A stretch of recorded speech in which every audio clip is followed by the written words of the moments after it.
Hi, this is Tom, back in Holly Springs, North Carolina after 3 weeks on the road. I will finally weigh myself because I'm at home on a Saturday morning with my bathroom scale that I like. And I will help explain something that maybe you had a question on.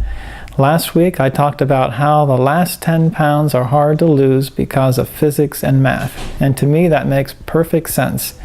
But what may not make perfect sense is if it gets harder and harder to lose 10 pounds the closer you are to your goal, then why am I still losing about 1 pound a week since January through now, which is September 9th, I think. And I will explain that. So without further ado, let's go weigh myself and see how the spreadsheet looks.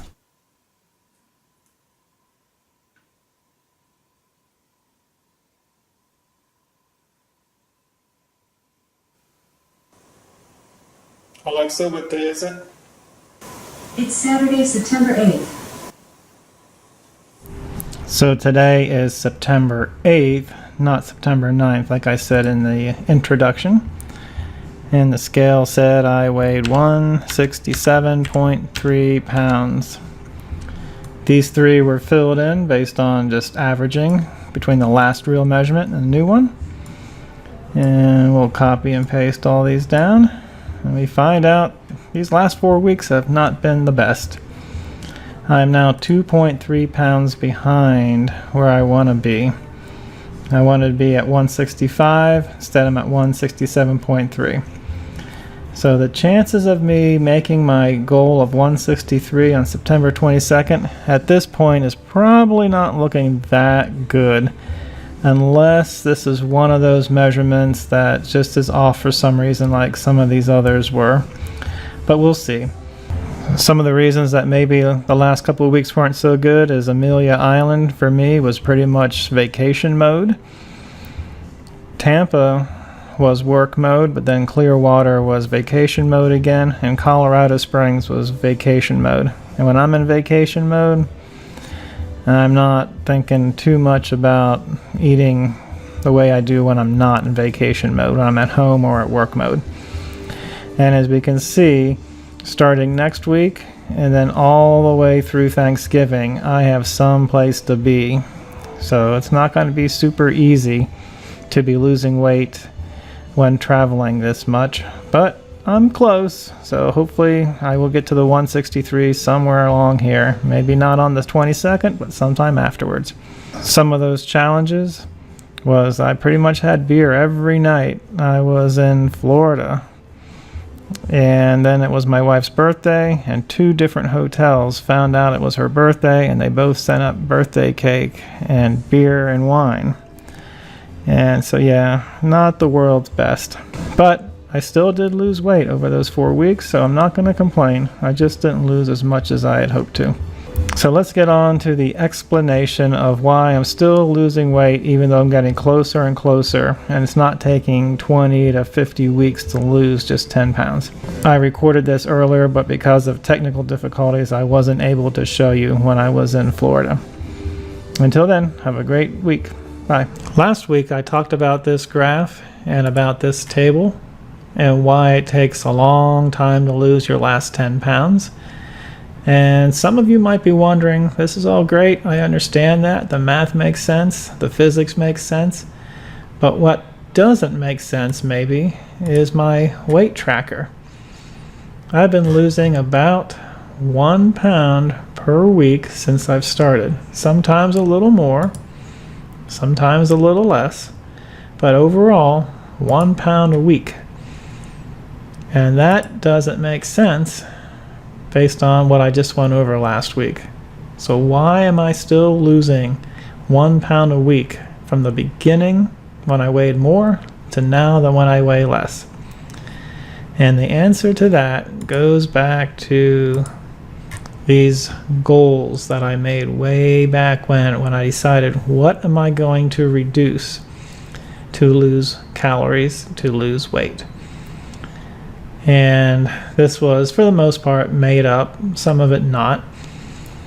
But I decided to reduce the snacks that I had during the day and how many beers that I have.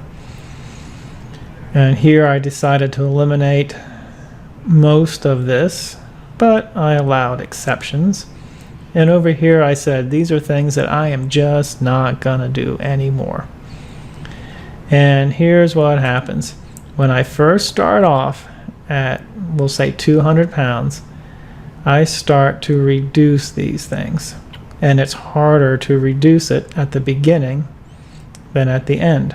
I like to say everybody can acclimate to just about any food or drink if you give it enough time.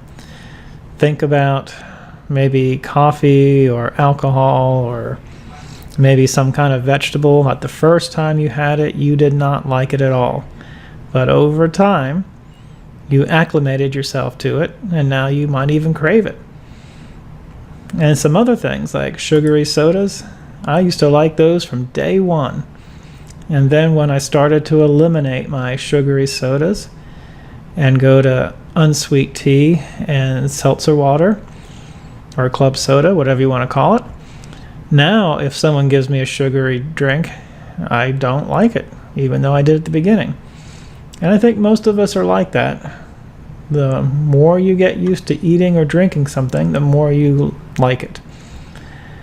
And so even though the snacks and the beers I tried to reduce when I first started, it was harder at the beginning.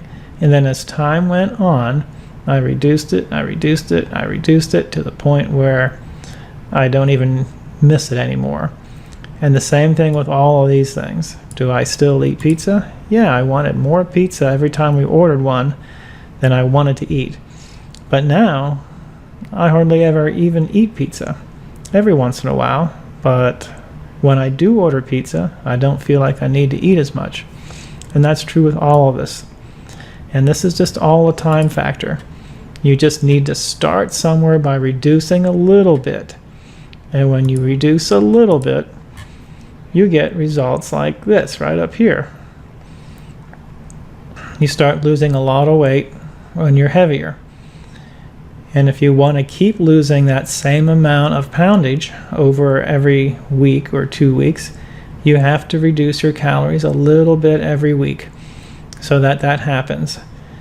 And that's what I did. So did I eliminate all the snacks in the morning at first? No, but now they're eliminated over time. Did I eat candy bars when I first started on this diet? I was. Then I started eliminating them, maybe not all at once, but I greatly reduced it over time. So in other words, this 2,400 calories of what I wanted to be based on this hypothetical person right here, I did not start by consuming only 2,400 calories when I was at 200 pounds. It was something more than that. And then as time went by, I ate less and less and less calories every week, or every couple of weeks at least, than I did previously, as my body acclimated to not having as much. So I hope that explains why I can lose 1 pound a week, even though if I went to a diet that did this every week, it should not happen. And that's it for this week. Till later. Bye.